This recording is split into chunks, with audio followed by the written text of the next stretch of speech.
What do the Jews believe? Well, the Jews believe that because they disobeyed God, because they sinned, they were expelled by God from their homeland, Jerusalem, to wander the earth, which creates the Jewish diaspora. But eventually what will happen is that a Jewish Messiah will emerge to take the Jews back to Jerusalem. And he will reconstitute the nation of Israel. And then he will rebuild Solomon's temple. Why? Because Solomon's temple is where God lives. And it is where the people of Israel make sacrifices to Yahweh in order to show their devotion. So Solomon's temple is really important.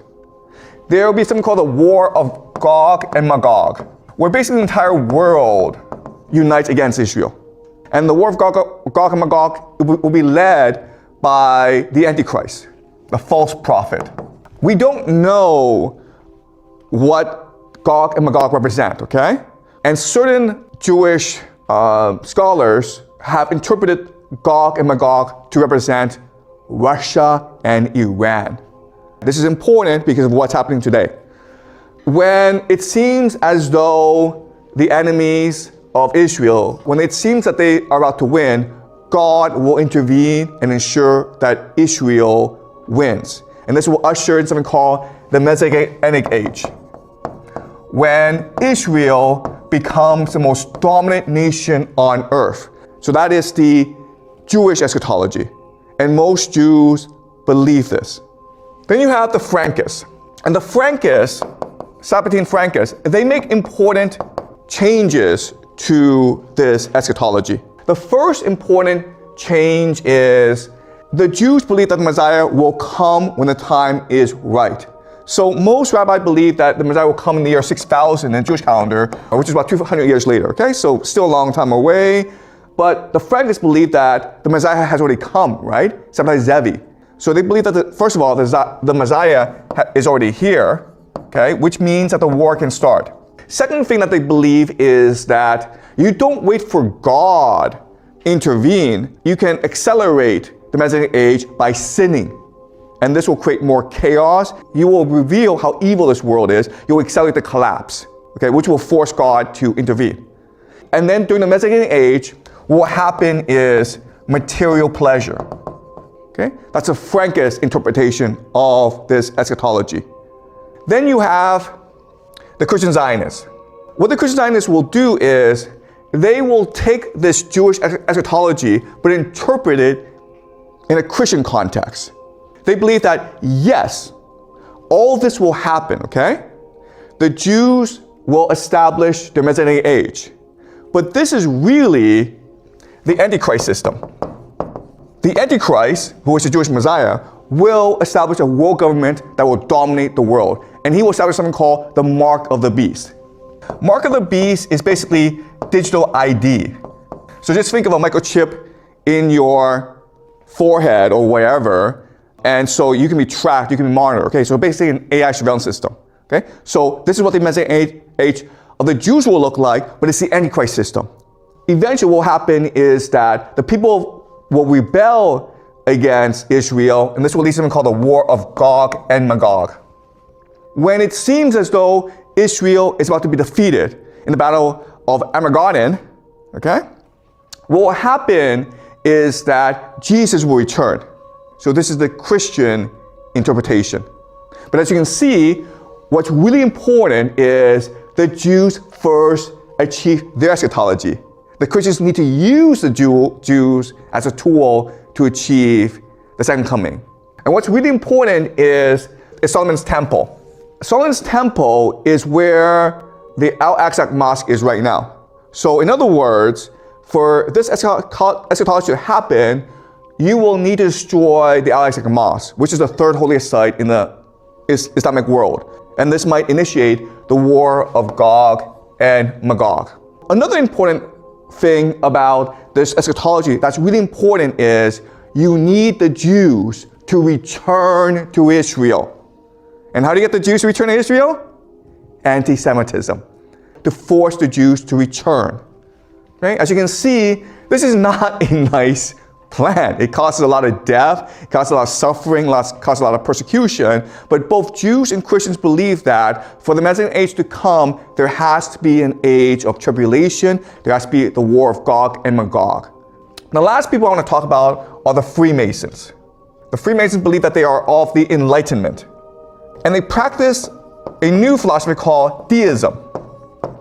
What makes deism different is that it's an Enlightenment philosophy. So the idea is that God did create the world, the universe, but then God left. And our mission is basically to achieve godhood through science, through open debate, through rational thinking. How do we know that we become God? When we're able to do three things, okay? The first thing is to warp reality, to basically manipulate the essence of matter. And we've been able to do that because of something called the nuclear bomb. So in other words, the nuclear bomb was a Freemason project to achieve godhood. But not only that, after they achieved the nuclear bomb, they had to use it to show that they are God, right? That's number one. Number two is they need to kill a king. And who did they kill? JFK. And the third thing, which a God does, is create life. And this is something that they haven't done yet. But we can imagine what this is. This is AI. In fact, we can also guess where this AI will take place. Why? Because let's look at a map. This is the equator. 33 degrees north of the equator are 4 places. Now 33 degrees is very important in Freemasonry. There are 33 degrees in Scottish Rite Freemasonry. It's a very sacred number. The first place is Trinity Site, New Mexico in America, which is where they tested the atomic bomb. You go over across the Pacific to Japan, 33 degrees north is Hiroshima and Nagasaki.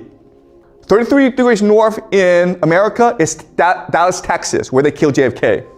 So the last mission of Freemasons to achieve their vision for the world is creating AI, right? Now the question is, where would they do it? And the answer is 33 degrees north of the equator, right? And where is that? Jerusalem. So this is the end game, guys. And this will become the world government. Again, this is just conspiracy theory. Don't believe this. This is just for fun, okay? But if it happens like this, then that's interesting. And what's the center of this world government? Solomon's Temple. Because the Freemasons believe that their founder was the one who created Solomon's Temple. So by recreating Solomon's Temple, you close the circle, okay? And so what we can see is that all roads lead to Jerusalem.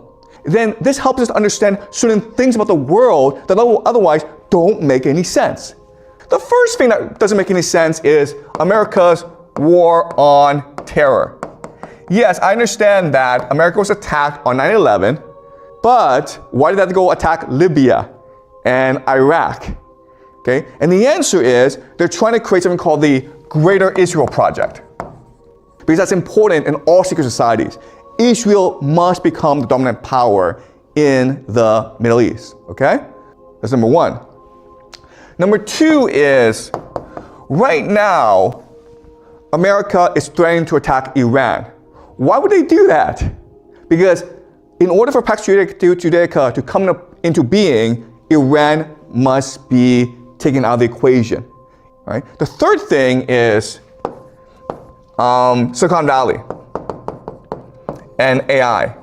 So right now you have AI, ChatGPT, which doesn't really do anything, okay? It makes cool images on your computer and helps you cheat in school, okay? That's about it. And you're not gonna pay a lot of money for it. But at the same time, all around the world, everyone's spending billions, trillions of dollars on data centers. But then you're like, well, how can you make money off that? But if the answer is to create an AI surveillance state, that makes a lot more sense. We have it in China, okay? It's digital ID and digital currency. And the idea is that everything you buy, everything you do will be tracked. Not only that, the government can also manipulate how you think, how you behave. And this is, of course, called the mark of the beast. And so that's what Pax Judaica is. Pax Judaica is a global AI surveillance system. It also helps us explain immigration in Europe.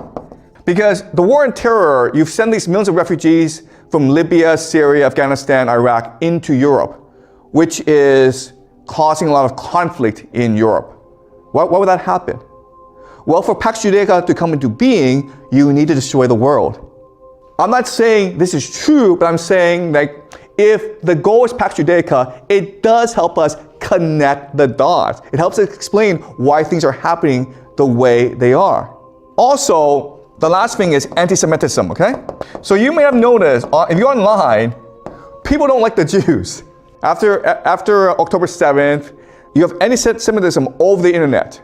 And you can argue it's all purposeful because remember, the part of the plan is to force the Jews to return to Israel. That's very important for this plan to work out. Okay? And the last thing, of course, and this is something we'll discuss, is something called the red heifers. So red heifers are red cows. You have to sacrifice the red heifers to purify the ground in order to reconstruct the Solomon's temple, okay? And guess what? They've already sacrificed the red heifers. All right, they're moving towards Pax Judaica.